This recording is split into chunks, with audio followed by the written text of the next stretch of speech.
오늘 우리에게 주시는 하나님 말씀은 열왕기하 23장 25절 말씀입니다. 우리 함께 한 목소리로 합독하겠습니다. 시작. 요시야와 같이 마음을 다하며 뜻을 다하며 힘을 다하여 모세의 모든 율법을 따라 여호와께로 돌이킨 왕은 요시야 전에도 없었고 후에도 그와 같은 자가 없었더라. 아멘. 오늘 날짜가 8월 15일입니다. 미국에 산다 해도 어쩔 수 없는 한국인이라는 증거를 깨닫는 것은 8월 15일이라고 하니까 가장 머릿속에 떠오르는 생각이 있더라고요. 여러분은 8월 15일 하니까 뭐가 가장 먼저 떠오르십니까? 광복절 떠오르시죠? 광복절. 한국 사람인 것은 확실한 게 광복절이 떠오릅니다. 나라의 주권을 빼앗겼던 대한민국이 일제강점기 시대를 벗어나고 독립을 이루게 된 날이 광복절이죠. 국가라고 하는 공동체는 국민이 있어야 존재할 수 있는 공동체입니다. 즉 국가에 있어서 가장 중요한 이는 국민이라는 말이죠. 국가가 먼저냐 국민이 먼저냐 라고 묻는다면 당연히 국민이 먼저다라고 우리는 대답할 수가 있을 것입니다. 그리고 국민의 대표자는 누구인가 라고 말한다면 당연히 현재는 대통령이라고 부르는 사람이 국민의 대표일 것이고, 대통령 시대 그 이전에는 왕이라고 하는 자가 국민의 대표였을 것입니다. 왕이 올바르게 통치해야, 대통령이 올바르게 통치해야 그 나라의 대표가 나라를 올바르게 통치하니 나라의 주권 가진 나라의 주인된 국민들도 평안하고 편안한 삶을 살아갈 수가 있는 것이죠.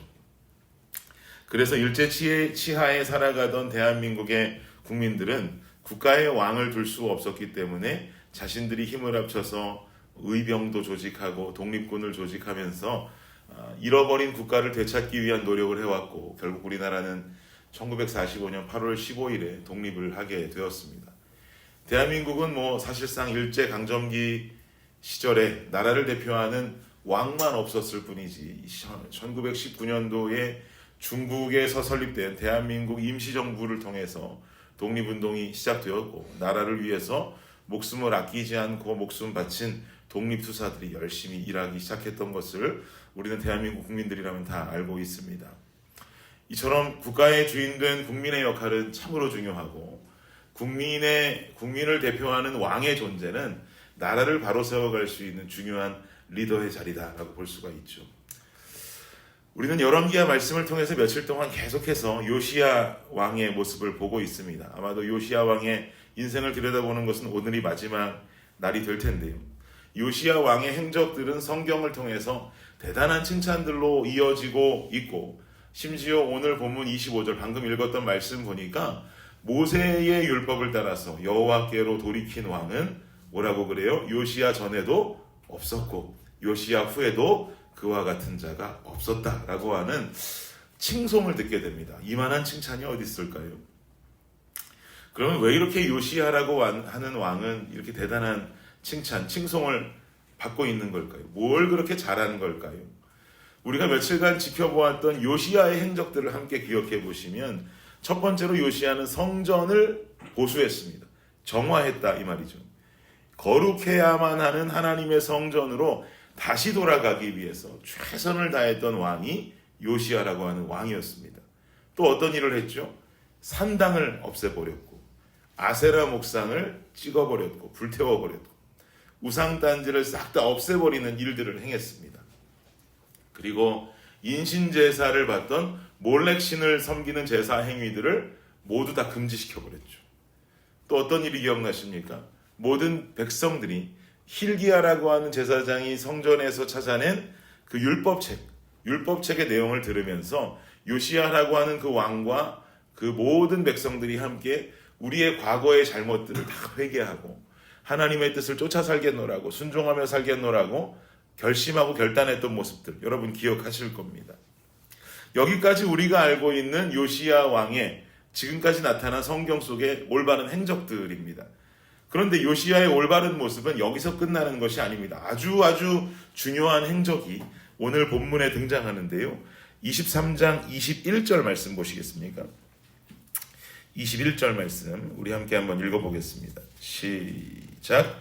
왕이 뭇 백성에게 명령하여 이르되 이 언약책에 기록된 대로 너희의 하나님 여호와를 위하여 유월절을 지키라 하매 백성들에게 유월절을 지키라고 명령하는 거죠. 생각해보면 여러분 이게 뭐가 중요한 행적일까요? 당연히 이스라엘 백성들이 말하는 유월절은 굉장히 중요한 절기이기 때문에 지금까지 지켜왔을 텐데 라고 질문하실 수도 있을 거예요. 그런데 여러분 이어지는 22절과 23절도 한번 보십시오. 22절 23절 시작. 사사가 이스라엘을 다스리던 시대부터 이스라엘 여러 왕의 시대와 유다 여러 왕의 시대에 이렇게 유월절을 지킨 일이 없었더니 요시야 왕 18째 해에 예루살렘에서 여호와 앞에 이 유월절을 지켰더라. 아멘. 우리의 생각과는 다르게 사실 이스라엘 백성들은 사사시대부터 유월절을 지킨 일이 없었던 거예요.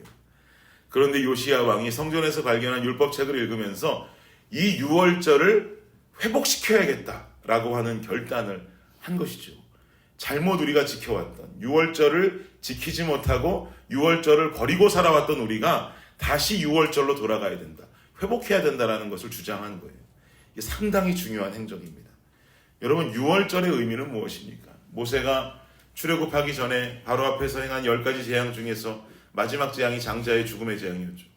이때 이스라엘 백성들은 문설주에 양의 피를 바르게 했고 그리고 양의 피를 바른 집은 하나님의 사자가 그냥 그 집을 패스오버 지나친다 라고 하면서 이스라엘 백성들은 그 죽음 가운데서 살려주신 이 날을 기념하기 위해서 만든 날이 유월절이죠. 결국 이 사건으로 인해서 이스라엘 백성들은 출애굽을 하게 됐고 이러한 사건을 기념하고 이스라엘의 독립을 기념하는 의미로 유월절 절기를 지키게 된 것이죠. 그래서 이 유월절이라고 하는 절기가 의미하고 있는 바는 하나님께서 사랑하는 이스라엘 백성들을 구하신다라고 하는 의미를 가지고 있고 이 의미는 좀 더 나아가서는 하나님과 사랑하는 이스라엘 백성 간의 아름다운 관계를 일컫는 것입니다. 내가 선택한 나의 민족, 나의 사랑하는 백성들이라고 하는 관계를 일컫는 것이죠. 지금 요시야 왕이 유월절을 회복한다고 하는 것은 이스라엘 백성들이 우상을 멀리하고 회개함으로만 마무리되는 것이 아니라 멀어진 하나님과의 관계를 다시 회복한다라고 하는 의미를 담고 있는 것입니다. 가끔 아이들이 집에서 말 안 듣고 엄마 아빠한테 혼나고 나면 사실 애들은 여기 지금도 앉아 있습니다만 애들은 모르겠지만 혼이 난 아이들은 당연히 마음 불편하겠고 혼이 난 아이들보다 사실 마음이 더 불편한 건 누굽니까? 엄마 아빠 마음이 더 불편하죠. 혼내도 혼낸 엄마 아빠가 사실은 마음이 더 불편하단 말이에요.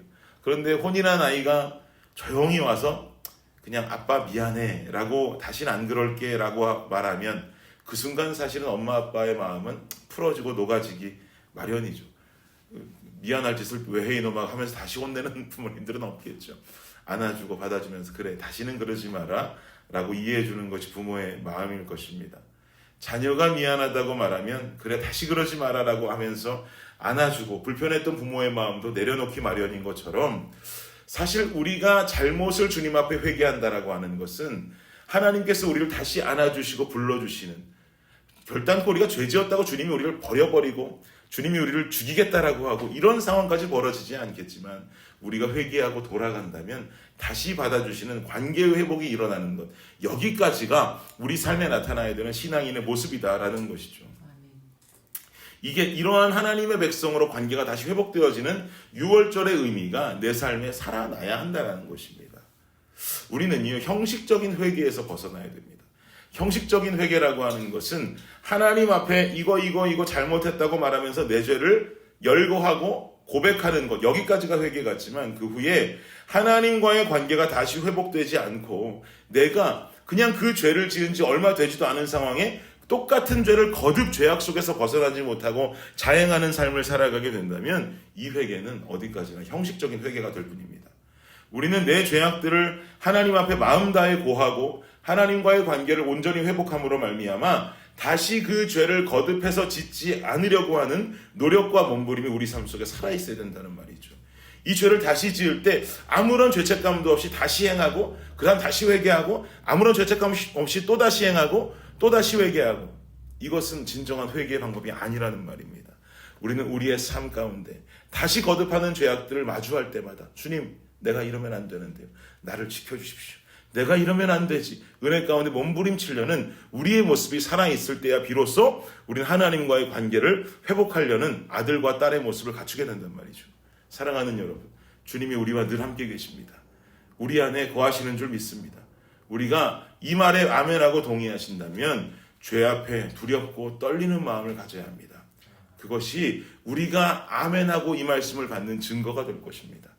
하나님과의 관계 회복으로 말미암아 거듭된 죄악에서 벗어나 올바른 신앙인의 길로, 바른 회개의 길로 들어설 수 있는 저와 여러분의 삶이 되시기를 예수님의 이름으로 축복합니다. 아멘. 기도하겠습니다. 주님 감사합니다. 우리가 주님 앞에 바로 설 수 있는 아들과 딸의 모습 되기를 원합니다. 우리 안에 주님과의 올바른 관계가 다시 정립되어지는 6월절이 회복되게 하여 주시옵소서. 주님 잘못했어요 라고 말만 하고 끝나는 삶이 아니라 주님 앞에 잘못을 고했다면 아버지 품에 안겨서 다시 관계를 회복하고, 내가 주님 품에 안겨 다시 관계를 회복했으니 이 동일한 죄악을 다시는 범하지 말아야지 라고 하는 아버지 하나님, 우리 삶의 노력과 몸부림이 존재케 하여 주시옵소서. 그리하여서 주님 앞에 올바른 자의 모습으로 더욱더 성장할 수 있는 우리 블레싱 성도들의 삶이 되게 하여 주시옵소서. 감사합니다. 이 모든 말씀 예수님의 이름으로 기도드립니다. 아멘.